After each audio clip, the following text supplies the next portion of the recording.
Nifty অ্যানালিসিসে আপনাকে স্বাগত জানাই। নিফটির আমরা ফাইনাল ক্লোজিং আজকে যেটা পেয়েছি সেটা হচ্ছে 22,957। যদি আমরা কালকের ক্যান্ডেলে ক্লোজিং দেখি সেখান থেকে নিফটি আজকে 128 পয়েন্ট কিন্তু পজিটিভে গিয়ে ক্লোজ করে। দেখো নিফটির জন্য ইম্পর্টেন্ট সাপোর্ট ছিল হচ্ছে এই যে রেঞ্জটা, ঠিক আছে। মার্কেট কী করে যদি দেখি লাস্ট 10 দিন ধরে এই চ্যানেলের মধ্যে চলছিল, ঠিক আছে। মার্কেট কী করে কাল এই চ্যানেল থেকে ব্রেকডাউন করে এবং ব্রেকডাউন করে সাপোর্ট কী বলেছিলাম যে 23,023-এর যে লেভেলটা সেটাকে যদি ব্রেকডাউন করে তো নেক্সট যে সাপোর্টটা বেরিয়ে আসবে ক্লোজিং বেসিসে সেটা হচ্ছে 22,888, ঠিক আছে। এই যে সাপোর্টটা ছিল এই সাপোর্টটাকে ব্রেকডাউন করে, ব্রেকডাউন করার পর কী করে মার্কেট আজকে এই যে 23,000-এর যে লেভেলটা ছিল এই লেভেলটাকে একবার টেস্ট করতে যায় এবং টেস্ট করতে গিয়ে যদি দেখি মার্কেট কী করে এই চ্যানেলের মধ্যে কিন্তু মার্কেট গেছিলো, ঠিক আছে। যদি আমরা আজকের ক্যান্ডেল দেখি চ্যানেলের এখানে গেছিলো মার্কেট, কিন্তু এখানে সাপোর্টটা ছিল মানে 23,023, এই যে ইম্পর্টেন্ট যে একটা সাইকোলজিক্যাল সাপোর্ট ছিল সেই সাপোর্টের নিচে এসে কিন্তু মার্কেট ক্লোজ দিয়েছে, ঠিক আছে। তো বলা যেতে পারে যে লেভেলটা মার্কেট ব্রেকডাউন করে, যে সাপোর্টটাকে মার্কেট ব্রেকডাউন করেছে সেই সাপোর্টটাকে কিন্তু মার্কেট একবার টেস্ট করতে যায় আজকে, কিন্তু টেস্ট করতে গিয়ে কী করে মার্কেট টেস্ট করে নিচে এসে কিন্তু ক্লোজিং দেয়। নিফটির ট্রেন্ড কিন্তু নেগেটিভেই রয়েছে, ঠিক আছে। তো নিফটির জন্য দেখো নিফটির জন্য এখন ইম্পর্টেন্ট সাপোর্ট যদি দেখি আমরা লাস্ট যে সাপোর্ট রয়েছে ক্লোজিং বেসিসে, ঠিক আছে, যেটা হচ্ছে এই যে লাস্ট যদি দেখি এখানে লো লাগিয়েছে হয়তো 22,777 সামথিং এরকম লো লাগিয়েছে, তো এটা একটা ইম্পর্টেন্ট সাপোর্ট হিসেবে কাজ করছে। যদি দেখি লাস্ট যে সাপোর্টটা বেরিয়ে আসবে সেটা হচ্ছে 22,555 একটা ক্লোজিং বেসিস ইম্পর্টেন্ট সাপোর্ট 22,555। যদি মার্কেট কী করে 22,555 লেভেলটাকে যদি ব্রেকডাউন করার পরে যদি হোল্ড করে লেভেলটাকে এবং হোল্ড করে যদি নিচের দিকে কন্টিনিউয়াসলি ট্রেন্ড ফলো করে, ট্রেন্ড মানে নিফটির যে ট্রেন্ড নেগেটিভ সেটাকে যদি ফলো করে তো মার্কেট কিন্তু একটা ডাউন সাইড আরও মুভমেন্ট ডাউন সাইডে কিন্তু আরও যেতে পারে মার্কেট। 22,555 যে লেভেলটা সেটাকে যদি ব্রেকডাউন করে তো নেক্সট যে সাপোর্ট বেরিয়ে আসবে, ঠিক আছে, সেটা হচ্ছে 22,222 এবং এরপরে যদি সাপোর্টটা বেরিয়ে আসবে সেটা হচ্ছে 22,052, ঠিক আছে, যেটা হচ্ছে একটা ইম্পর্টেন্ট এবং সাইকোলজিক্যাল সাপোর্ট। মার্কেটকে যদি দেখি মার্কেট কিন্তু এখানে একটা রেঞ্জ বানায়, রেঞ্জ বানানোর পর কন্টিনিউয়াসলি ট্রেড করে এবং ট্রেড করার পর মার্কেট ব্রেকডাউন করে, ঠিক আছে। আবার এখানে কী করে ট্রেন্ড মানে এই ট্রেনটাকে ফলো করে এবং এখানে মার্কেট কী করে কন্টিনিউয়াসলি সাইডওয়েজ হয়, কোথায় সাপোর্টের কাছে এসে মার্কেট কন্টিনিউয়াসলি এখানে সময় কাটানোর পর মার্কেট ওপরে যাওয়ার চেষ্টা করে, কিন্তু এই যে রেজিস্ট্যান্সের মানে ট্রেন্ড লাইনের যে রেজিস্ট্যান্সটা সেটা রেজিস্ট্যান্সে নেয় এবং রেজিস্ট্যান্সে মার্কেট কিন্তু সেম আবার যখন এই রেঞ্জটার নিচে ব্রেকডাউন করে দেন এখান থেকে কিন্তু একটা মুভমেন্ট পাওয়া যায়, ঠিক আছে। মার্কেট এবারও কী করে মার্কেট কিন্তু যদি দেখিস এই যে লাস্টের যে দুটো রেঞ্জ করেছিল সেম জিনিসটাকে কিন্তু মার্কেট ফলো করে আসে, ঠিক আছে। রেঞ্জ করার পর মার্কেট নিচের সাইডে ব্রেকডাউন করছে, এখানেও সেম রেঞ্জ করার পর মার্কেট নিচের সাইডে ব্রেকডাউন করছে। যদি 3 নম্বর বারের সময় দেখি কী করে মার্কেট এখানে ডাউন সাইডে আসে, সাপোর্টের কাছে আসে, এখানেও রেঞ্জ করে এবং রেঞ্জ করার পর মার্কেট কী করে মার্কেট আজকে কিন্তু নিচের এই যে সাপোর্টটা ছিল সেই সাপোর্টটা কিন্তু ব্রেকডাউন করে। চার্টটাকে যদি বুঝতে পারো চার্টের মধ্যে সমস্ত কিছু রয়েছে, ঠিক আছে। মার্কেটের ট্রেন্ড যেহেতু নেগেটিভ রয়েছে মার্কেটকে ভালো করে দেখো মার্কেট কী করতে চায়।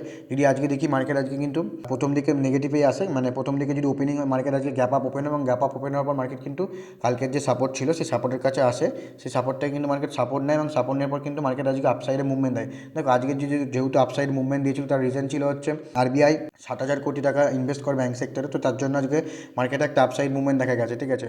তো যদি মার্কেট কী করে যে এই যে দেখা গেল যে লাস্ট যে সাপোর্টটা লাগিয়েছে এখন ব্যাঙ্ক নিফটি, ঠিক আছে, তো এই নিফটি যদি কী করে এই যে সাপোর্টটা রয়েছে এই সাপোর্টটাকে যদি কন্টিনিউয়াসলি হোল্ড করে এবং হোল্ড করার পর যদি সাপোর্টের আপসাইডে ব্রেকআউট করে দেন এখান থেকে কিন্তু একটা আপসাইড মুভমেন্ট দেখা যেতে পারে নেক্সট যে রেজিস্ট্যান্স অবধি, ঠিক আছে। এই যে সাপোর্টটা লাগিয়েছে, ঠিক আছে, সাপোর্টের এখানে যদি কন্টিনিউয়াসলি সাপোর্ট লাগানোর পর যদি এই যে লেভেলটা রয়েছে মানে যে লেভেলটাকে ব্রেকডাউন করে মার্কেট নিফটি সেই লেভেলটাকে যদি ব্রেকআউট করে দেন এখানে কিন্তু একটা আপসাইড মুভমেন্ট দেখা যেতে পারে। নেক্সট যে রেজিস্ট্যান্স সেটা হচ্ছে এই যে ট্রেন্ড লাইন, যদি দেখি ট্রেন্ড লাইন আর এই যে রেঞ্জ প্রায় কাছাকাছি রয়েছে, তো এটা কিন্তু একটা সাপোর্ট হিসেবে কাজ করবে।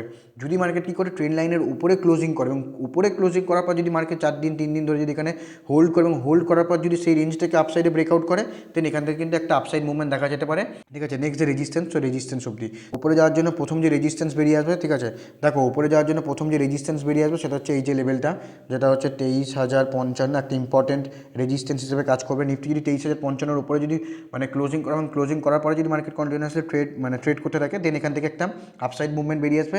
নেক্সট যে রেজিস্ট্যান্স সেটা হচ্ছে এই যে ট্রেন লাইন, এই যে লাইনটা কেটেছে এই লাইনটা হচ্ছে একটা রেজিস্ট্যান্স হিসেবে কাটবে। সাথে যদি দেখি ট্রেন লাইনেও এখানে একটা রেজিস্ট্যান্স নিচ্ছে, ঠিক আছে, তো যেটা হচ্ছে 23,444 এগুলো কিন্তু ক্লোজিং বেসিসে রেজিস্ট্যান্স, ঠিক আছে। ক্লোজিং বেসিসে কিন্তু এই রেজিস্ট্যান্সগুলো কিন্তু মার্কেট নিতে পারে। যদি মার্কেট কী করে 23,055 উপরে ক্লোজিং করার পর যদি মার্কেট 2-3 দিন ধরে যদি এর উপরে সাস্টেন করে দেন এখান থেকে কিন্তু একটা আপসাইড মুভমেন্ট দেখা যেতে পারে নেক্সট যে রেজিস্ট্যান্স সেই রেজিস্ট্যান্স অবধি। তো চলুন নিফটির 15 মিনিট চার্টে দেখি নিফটি কালকের জন্য কেমন কি ট্রেড করতে পারে।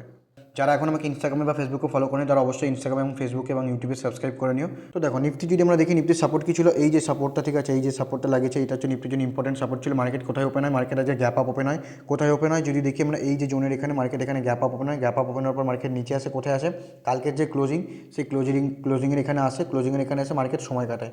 দেখো সবসময় বলি যে সময় কাটে দাদা মার্কেট যখনই কোনো রেঞ্জ করবে, রেঞ্জ করার পর তখন দেখবে কোনো মার্কেট একটা সাপোর্টের কাছে আছে বা রেজিস্ট্যান্সের কাছে আছে, তো সময় কাটানোর সাথে যখন রেঞ্জ করবে এবং রেঞ্জ করার পর যখনই মার্কেট কী করবে আপসাইডে সেই রেঞ্জটা যদি আপসাইডে ব্রেকআউট করে তো আপসাইডে মুভ, যদি ডাউন সাইডে ব্রেকডাউন, যদি ডাউন সাইডে ব্রেকডাউন করে তো নিচের সাইডে মুভমেন্ট দেখা যাবে। ঠিক আছে, মার্কেট কী করে যদি দেখি মার্কেট নিচে আসে, নিচে এসে কোথায় এখানে রেঞ্জ করে, কালকে যে ক্লোজিং সেই ক্লোজিংয়ের এখানে রেঞ্জ করার পর মার্কেট আপসাইডে ব্রেকআউট করে এই রেঞ্জের, দেন এখান থেকে কিন্তু একটা আপসাইড মুভমেন্ট দেখা যায়। ঠিক আছে, যদি দেখি এখান থেকে মার্কেট কিন্তু একটা আপসাইড মুভমেন্ট দেখা যায়, 200 পয়েন্টের মতন একটা আপসাইড মুভমেন্ট দেখা যায়। ঠিক আছে, কি বেলায় গিয়ে মার্কেট কিন্তু সেই কোথায় এসে ক্লোজিং দেয়, সেই যেই জায়গাটায় মার্কেট সাপোর্ট মানে রেঞ্জ করে সেই সাপোর্টের কাছে এসে কিন্তু মার্কেট ক্লোজিং দেয়। এই যে জোনটা নিফটির জন্য ইম্পর্টেন্ট সাপোর্ট হিসেবে কাজ করছে।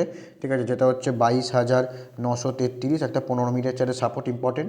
যদি এই সাপোর্টটাকে ব্রেকডাউন করে তখন 15 মিনিটের চার্টে নেক্সট যে সাপোর্ট রয়েছে সেটা হচ্ছে 22,888। যদি এটাকে ব্রেকডাউন করে তো নেক্সট যে সাপোর্ট বেরিয়ে আসবে সেটা হচ্ছে 22,777। ঠিক আছে, এইগুলো হচ্ছে ইম্পর্টেন্ট সাপোর্ট ক্লোজিং বেসিস মানে 15 মিনিটের চার্টে। নিফটির জন্য সাপোর্ট কী রয়েছে, নিফটির জন্য এই যে লাইনটা ঠিক আছে, এটা হচ্ছে নিফটির জন্য সাপোর্ট রয়েছে, যেটা হচ্ছে 22,933।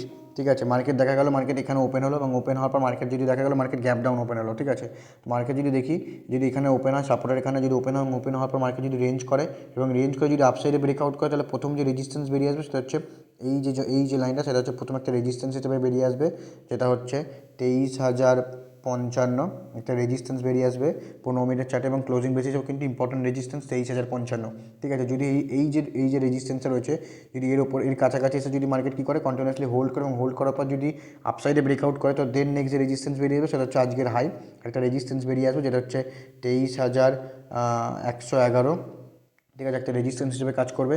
যদি মার্কেট কী করে এটাকেও ব্রেকআউট করে তো নেক্সট যে রেজিস্ট্যান্স বেরিয়ে আসবে সেটা হচ্ছে এই যে জোনটা, সেটা হচ্ছে নিফটির জন্য একটা ইম্পর্টেন্ট রেজিস্ট্যান্স হিসেবে কাজ করবে। ঠিক আছে, সাপোর্টের এখানে পাশাপাশি ওপেন হলো, এখানে ওপেন হওয়ার পর মার্কেট নিচের সাইডে ব্রেকডাউন করলো, তাহলে আজ কালকের যে লো সেটা হচ্ছে একটা ইম্পর্টেন্ট সাপোর্ট হিসেবে কাজ করবে, যেটা হচ্ছে 22,777 15 মিনিটের চার্টে ইম্পর্টেন্ট সাপোর্ট। যদি এটাকে ব্রেকডাউন করে তো নেক্সট যে সাপোর্ট বেরিয়ে আসবে 22,575। ঠিক আছে, এই সাপোর্টগুলো কিন্তু মার্কেটকে নিচে দেখা যেতে পারে। এই যে সাপোর্টটা রয়েছে ঠিক আছে 22,777 এইখানেই ওপেন হলো, দেখা গেলো মার্কেট এই গ্যাপ ডাউন ওপেন হলো, এখানে একটা বড় পয়েন্টের গ্যাপ ডাউন ওপেন হলো। ঠিক আছে, এখানে গ্যাপ ডাউন যখনই ওপেন হবে তখন মার্কেটকে ওয়েট করো, মার্কেট ওয়েট করার পর যদি কোনো রেঞ্জ করে এবং রেঞ্জ করার যদি আপসাইডে ব্রেকআউট করে যে রেজিস্ট্যান্সগুলো বললাম সেই রেজিস্ট্যান্সগুলো নেবে, যদি ডাউন সাইডে ব্রেকডাউন করে যে সাপোর্টগুলো বললাম সেই সাপোর্টগুলো কিন্তু মার্কেটকে নিতে দেখা যেতে পারে। এই যে সাপোর্ট রয়েছে ঠিক আছে, এই সাপোর্টের এখানে গ্যাপ ডাউন ওপেন হলো না, পাশাপাশি ওপেন হলো, দেখা গেলো মার্কেট কী করলো গ্যাপ আপ ওপেন হলো, দেখা গেলো আজকের যে হাই দেখা গেলো মার্কেট এখানে গ্যাপ আপ ওপেন হলো। ঠিক আছে, যদি মার্কেট দেখো যখনই কোনো সাপোর্ট বা রেজিস্ট্যান্সের কাছে মার্কেট গ্যাপ আপ বা গ্যাপ ডাউন ওপেন হয় ঠিক আছে, সেই জায়গাটা কিন্তু একটু ওয়েট করো, কারণ সেই রেজিস্ট্যান্স কিন্তু সেই জায়গা থেকে একবার হলেও রেজিস্ট্যান্স নিতে পারে। ঠিক আছে, যেহেতু একটা রেজিস্ট্যান্স নিয়েছে প্রিভিয়াস আগে যেহেতু একবার রেজিস্ট্যান্স নিয়েছে তো দ্বিতীয়বারও কিন্তু নেক্সট টাইম সেই জায়গা থেকে রেজিস্ট্যান্স নিতে পারে। যদি মার্কেট গ্যাপ আপ ওপেন হয় তো এই পজিশনে সবথেকে বেস্ট সেটআপ এটাই যে মার্কেট চুপচাপ বসে থাকো এবং বসে থেকে দেখো মার্কেট কী করে। যদি মার্কেট এখানে রেঞ্জ করার পর যদি ডাউন সাইডে ব্রেকডাউন করে তাহলে যে প্রথম যে সাপোর্ট বেরিয়ে আসবে সেটা হচ্ছে আজকের ক্লোজিং, সেটা হচ্ছে ইম্পর্টেন্ট সাপোর্ট হিসেবে কাজ করবে। যদি এটাকে ব্রেকডাউন করে তো নেক্সট যে সাপোর্ট বেরিয়ে আসবে সেটা হচ্ছে এই যেখানে। ঠিক আছে, 22,777। যদি এখানে রেঞ্জ করার পর মার্কেট যদি আপসাইডে ব্রেকআউট করে তাহলে যে সাপোর্টটা বেরিয়ে আসবে সেটা প্রথম যে রেজিস্ট্যান্স বেরিয়ে আসবে সেটা হচ্ছে এই যে রেজিস্ট্যান্সটা। ঠিক আছে, যদি এটাকে ব্রেকআউট করে 15 মিনিটের চার্টে যদি 22,000 যদি 15 মিনিটের চার্টে 23,222কে যদি ব্রেকআউট করে তাহলে নেক্সট যে রেজিস্ট্যান্স বেরিয়ে আসবে 15 মিনিটের চার্টে সেটা হচ্ছে এই যে লেভেলটা। ঠিক আছে, ইম্পর্টেন্ট রেজিস্ট্যান্স হিসেবে কাজ করবে, যেটা হচ্ছে 23,333। এই রেজিস্ট্যান্সগুলো কিন্তু মার্কেটকে নিতে দেখা যেতে পারে। চার্টের মধ্যে সমস্ত কিছু রয়েছে, যদি চার্টটাকে ঠিকভাবে রিড করতে পারো তো পুরোপুরি কনসেপ্ট ক্লিয়ার হয়ে যাবে। যদি ভিডিওটি ভালো লেগে থাকে অবশ্যই কমেন্টে জানাবেন। দেখা হচ্ছে পরের ভিডিওতে, ততক্ষণ ভালো থাকবেন, সুস্থ থাকবেন।